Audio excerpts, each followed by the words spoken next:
कि तू तो भूखल हकी सावन के सुमारी गे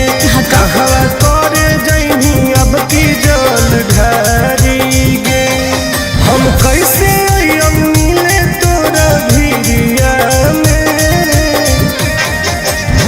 ललकी ओढ़निया ओढ़ के अइबो जल ढारे आ जइहो गाँव के मंदिरिया में हे रे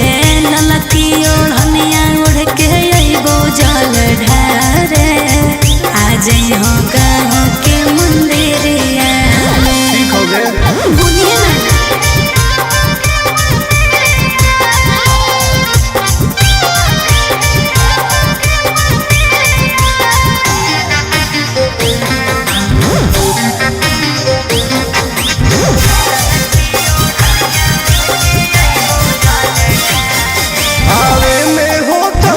करी है बादानाम लिहे बाबा के तू नाम बन जइतो सारा काम काहे टेंशन ले है सुनवारे नहीं करबो बादानाम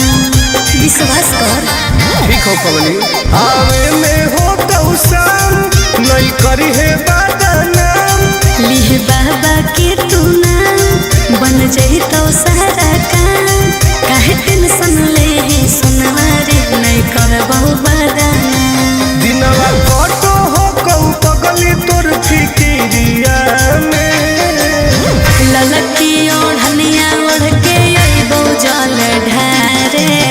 आ जइहो गाँव के मंदिरिया में हे रे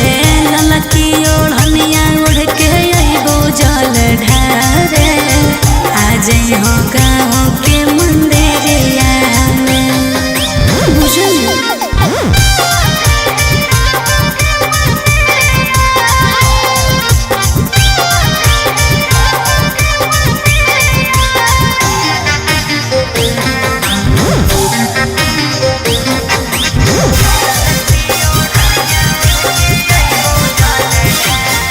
बड़ी लागो हो कौटन रही है घरवा के बाहर कोई देखतो नहीं समाज नहीं करी है आनंद ला और दिल के बतिया आज कहो हो कोरियारा सुना बोला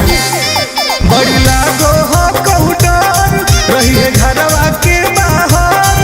कोई देखतो नहीं समाज नहीं करी है आनंद ला और दिल के बतिया आज कहो हो कोरियारा नम लिखवई है महाकाल के तू चूड़िया में ललकी ओढ़निया ओढ़ के अइबो जल ढारे आ जइहे गाँव के मंदिरिया में हे रे ललकी ओढ़निया ओढ़ के अइबो जल ढारे आ जइहे गाँव के मंदिरिया में आ जइहे रे। ठीक हो।